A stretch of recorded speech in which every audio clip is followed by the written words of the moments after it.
I'm addicted to the talks based on the story. So, go with what you know, right? So once upon a time, in a magical land, or so it seemed, there lived this boy. And his name was Adam. Oh, that's where it's going. And Adam, he was Bond.com, right? So God made like wildebeests, and he made, snakes, and he made horseflies. Talk about that later. And he made all these super cool things. He made water.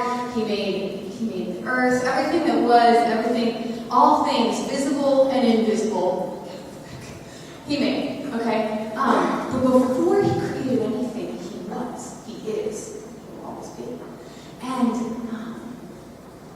And God is this community of love.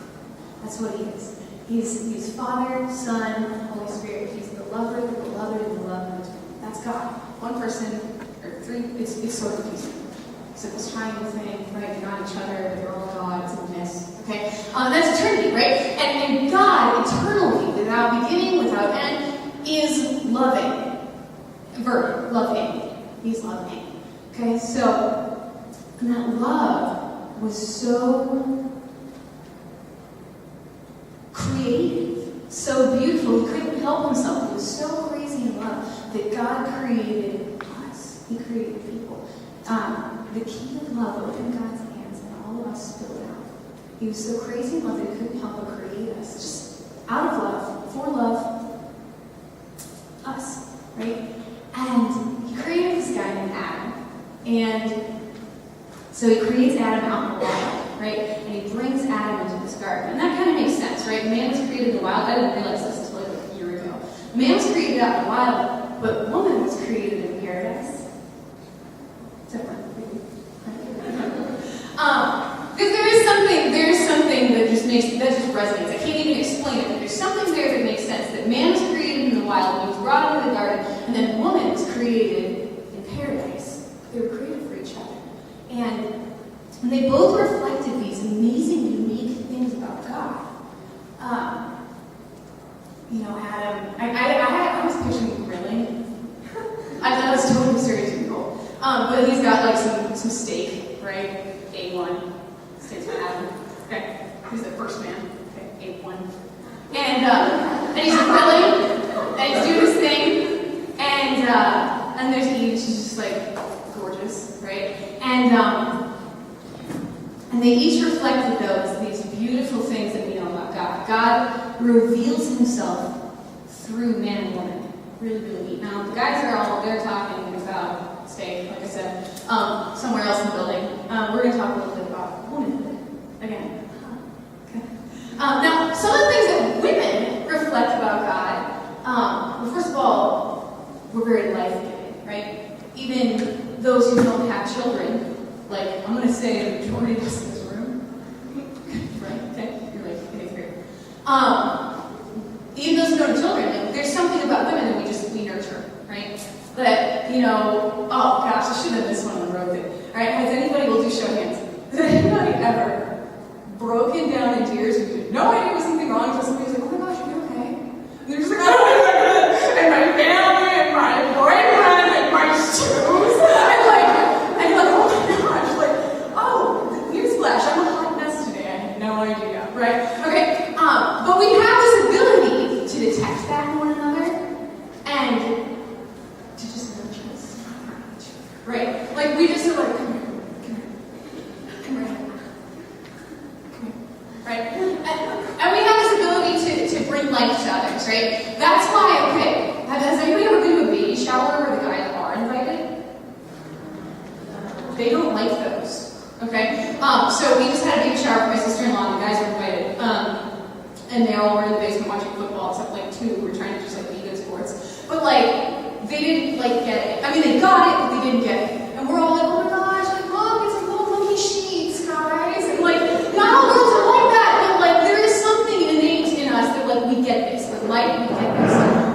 We gotta move, okay? Like, we're built for that, okay? So we're life-giving. And we're beautiful. There's something very beautiful about women. another speaker who I really respect, talks about, nobody gets addicted to looking at pictures of flamingos and waterfalls.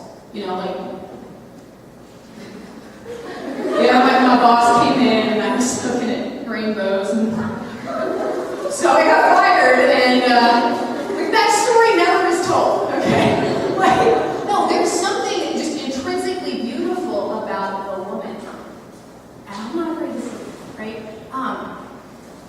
And there are certain things that we just automatically reflect in the core of who we are. And that's amazing.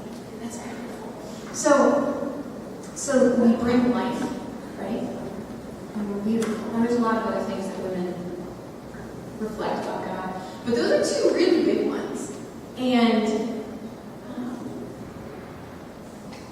so you guys know everything. Snake comes along. Never trust a snake. Okay, right.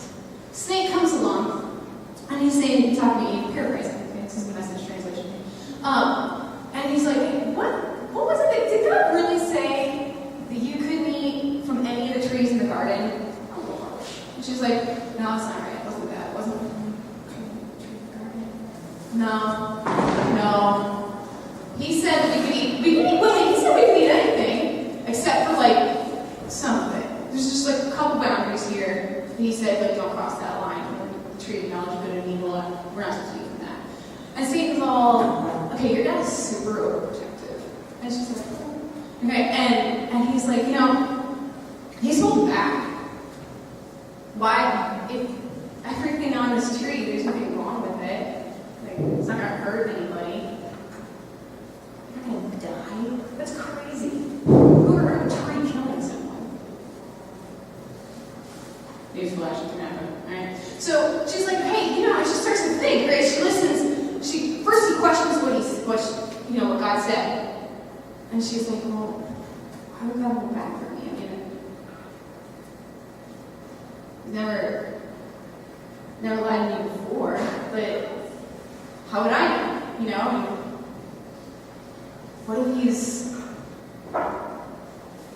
what if it's just a power thing? What if he's just being overprotective? What if it's just about making me do what he wants me to do? And, why can't I set my own rules? And this is, since she said the tree, it was good for food, it's pleasing to the eye. She didn't see anything that was wrong or evil about it. So what the heck, God? That's, what? She thinks about it, she starts making more and more sense. They're yeah, maybe this snake here, maybe he's on something, And so what she does is she goes ahead and she takes a bite. Right? You all know what happened. Adam walks over and he's like, so, guys think we're stoned sometimes, right? And she's like, oh, hey, here, you can have something. Right? And it's totally, and I don't know about you guys, but when I hear the story of the fall, I'm guys, do you know how many people are ruining this for? Right? And everybody has that moment. I feel like every Christian has that moment where should create me first. I was screwed up. Right? We're simple rules, guys. Right? Don't eat from the tree. Eat whatever else you want. There are brownies. There are snickerdoodles. Right? Everybody has that moment where I'm going to mess that up. It's one rule. Okay? Well, hey, they did. And we'll circle back to that again. So Eve took her eyes off of God. That's what happened, really. She took her eyes off of God and she recognized herself. She started thinking, what about me? What about what I want? What about my power? What about my rules?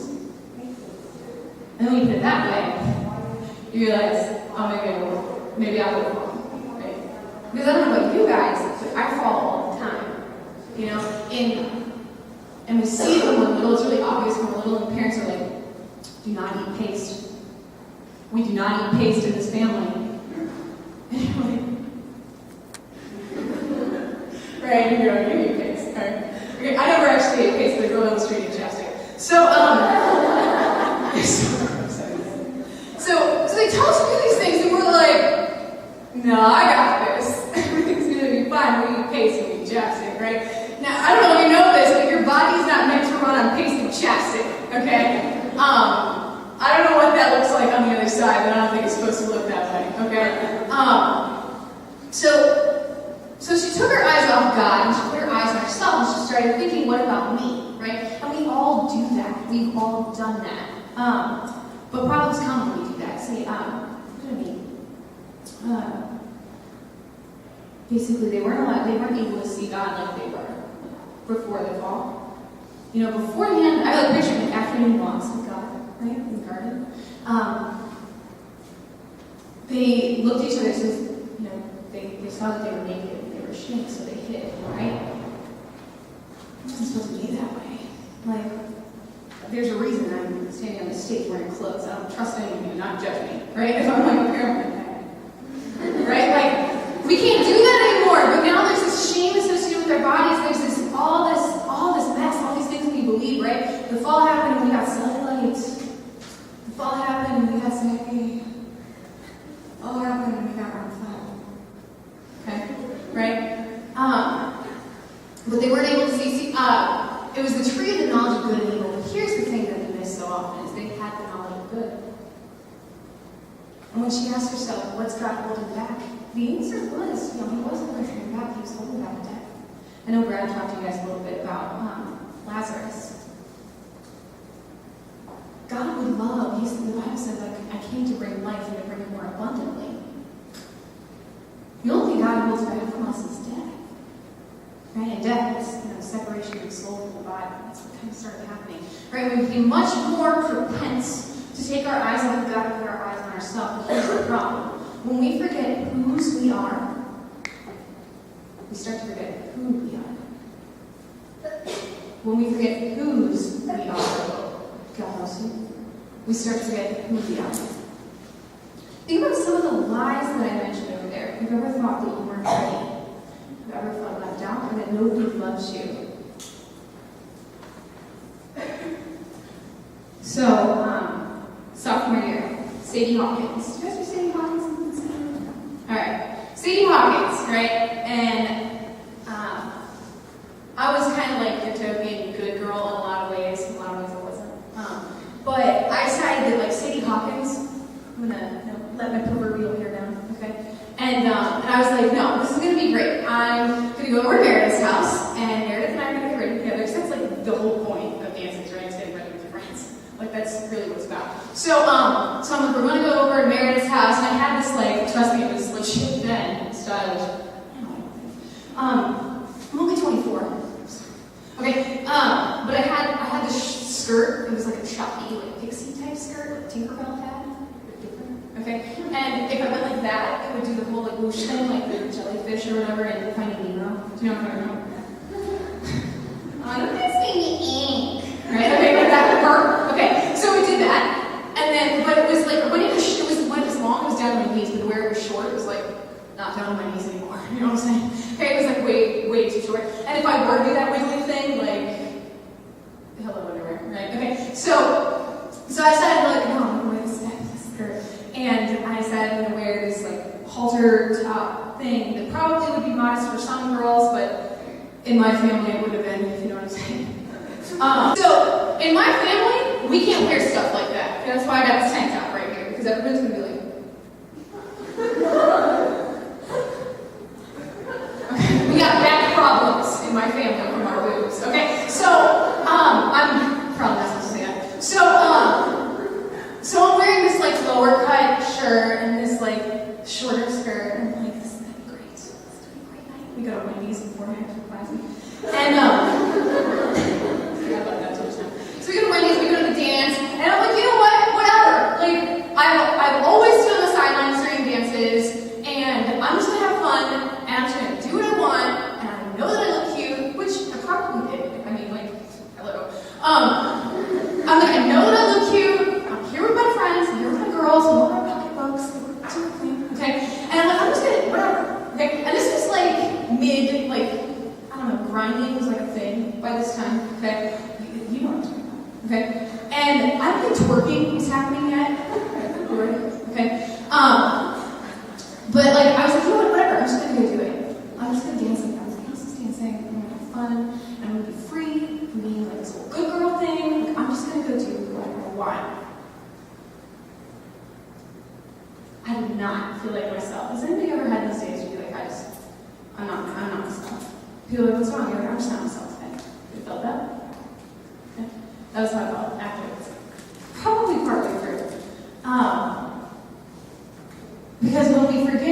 we are, we forget who we are. We don't act,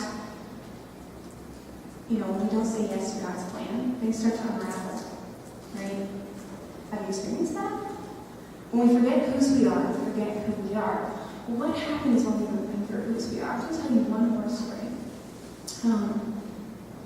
By the way, I've never grown since. You can use that one later. So, I'm engaged, like I said, and my fiance is a stud. So, he's super cute, and he's smart, and he's funny, and he dances in the car, and he's good with babies, and he's great. So, super excited. We're going to get married in October 2014, and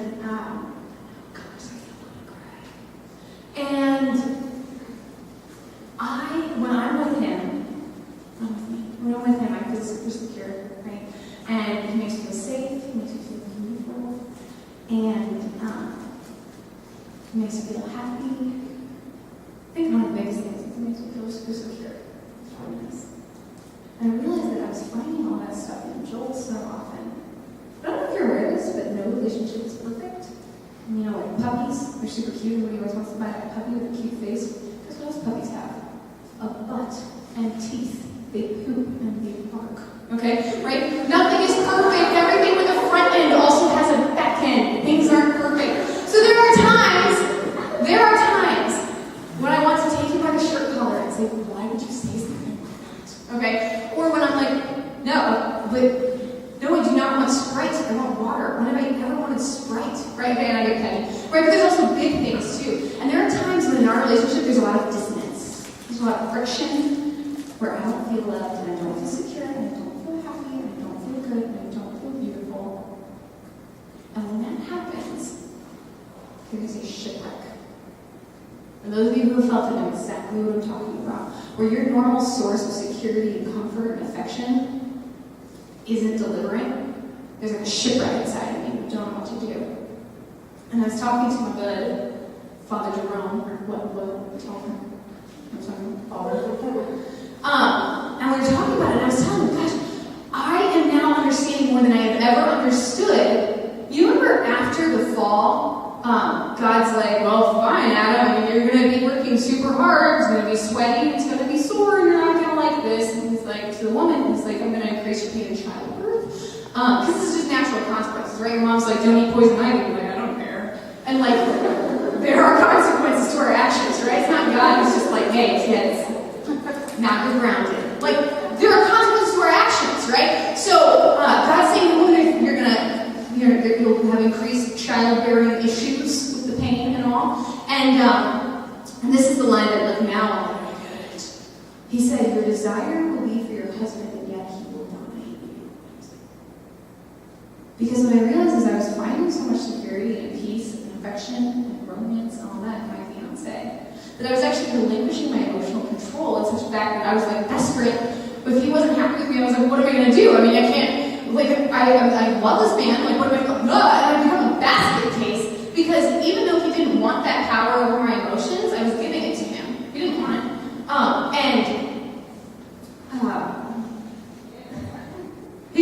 No boy wants that.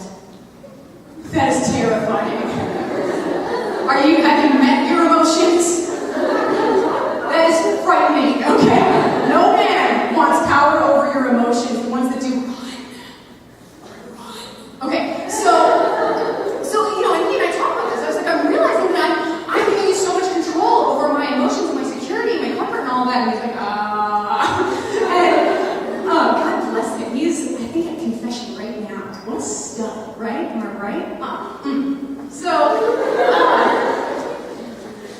So I talked about it, Jerome, and I'm telling him, I get this verse more than I ever wanted, because he doesn't want necessarily to dominate me, whatever that means. He doesn't want to have that control over my emotions, but I'm a shipwreck when there's a problem between us. And he's like, oh my God, I just get that verse so much. And Father Jerome helped me realize that I had fallen into very obvious traps that I've been teaching against for years.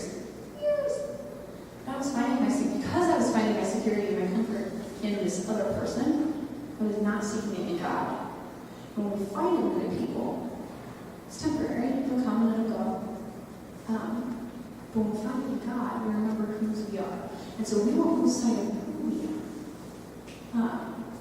That realization will go a while.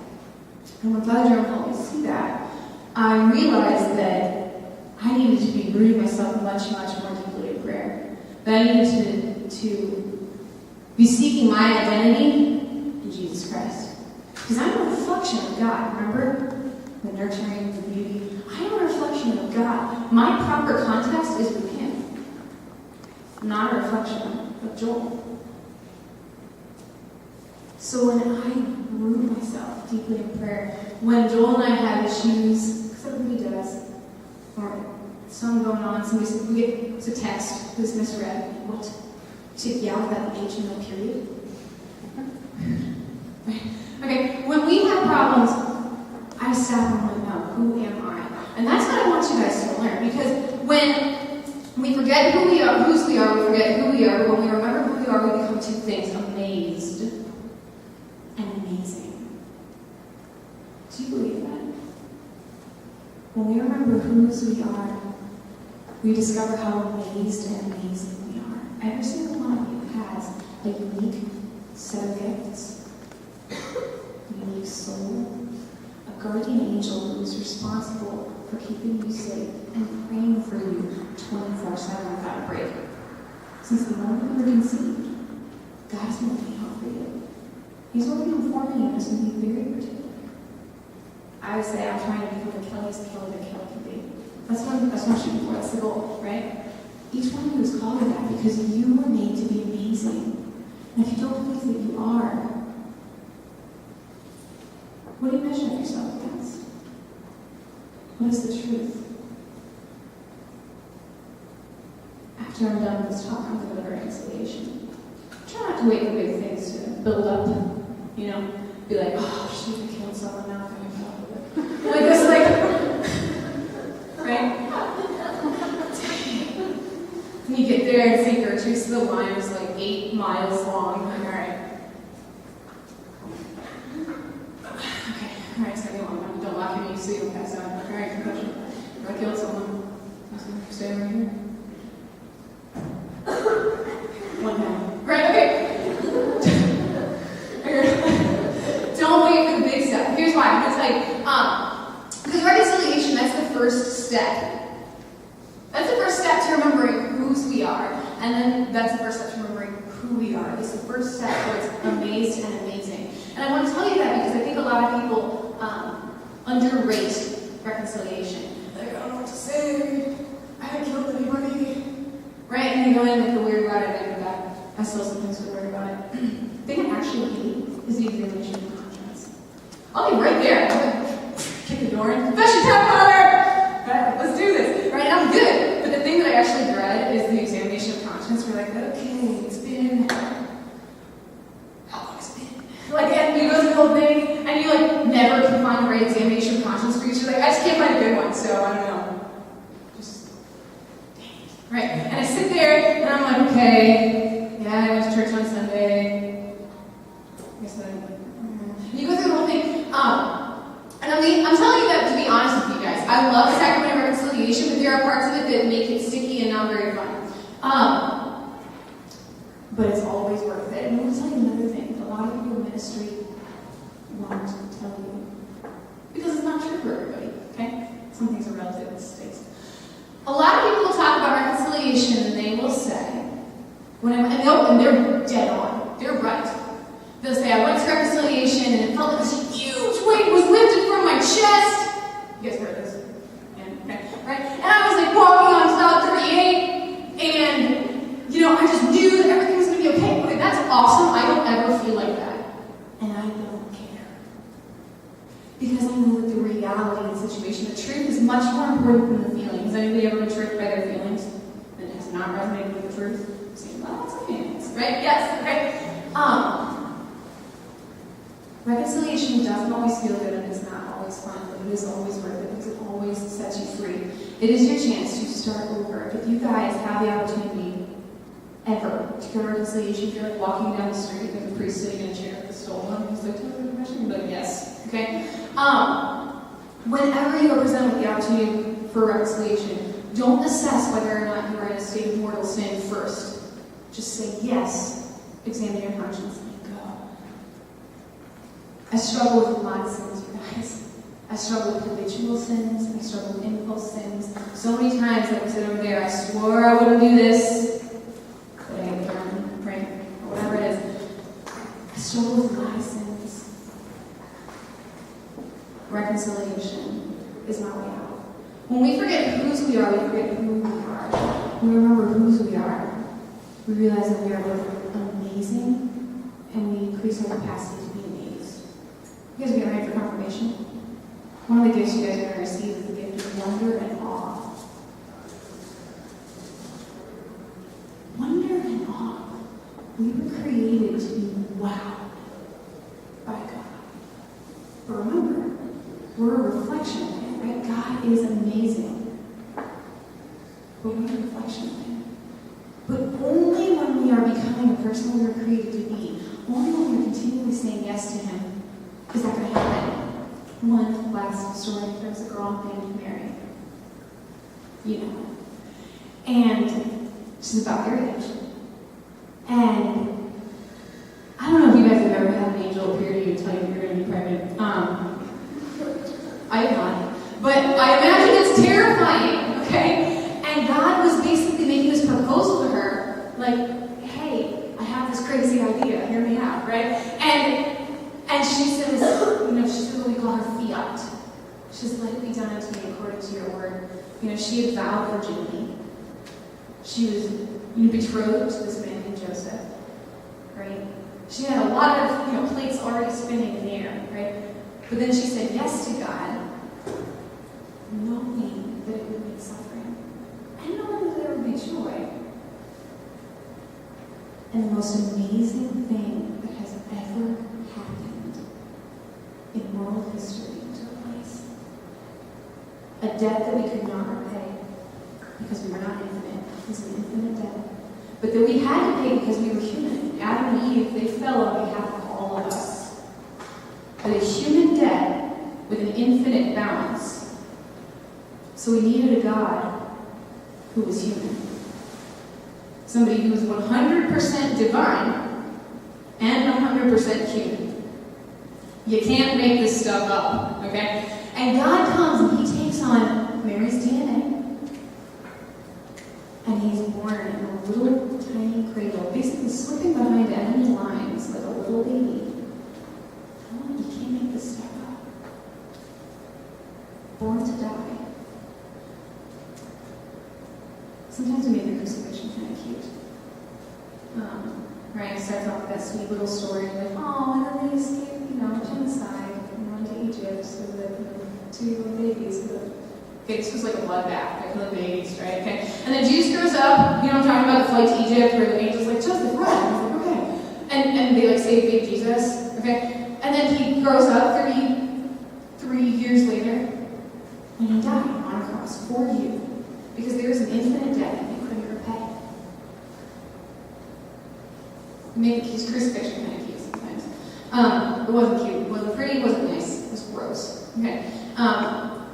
The whiplash that they would use when they whip crucifixion victims, right? Had not just one lash on it, had several. At the end of each lash, there would be chips of broken pottery, chipped bone, so that when they would lash down with the whip and they pull back, it would actually tear out chunks of your flesh. A lot of times we see Jesus carrying his cross, there's like a cross beam here and vertical in there. He's doing this move. Possible, but unlikely. Usually what they did is they would tie your hands like this to the crossbeam without the vertical part. Got that? So hands are tied there. Think about falling 3 times. Can't break your fall. There's an actual medical condition where a person is so ridden with anxiety that they sweat blood. That really happened. That wasn't just a story. The reason I'm telling you this is because you are worth it. You are a unique reflection of God. You are amazing. You have the capacity to amaze. My prayer for you is that you would say yes to all that God has for you, like Mary did, despite the joys, despite the sufferings, not knowing what it will hold. To take that step of reconciliation when the opportunity presents itself. and be beautiful as you were created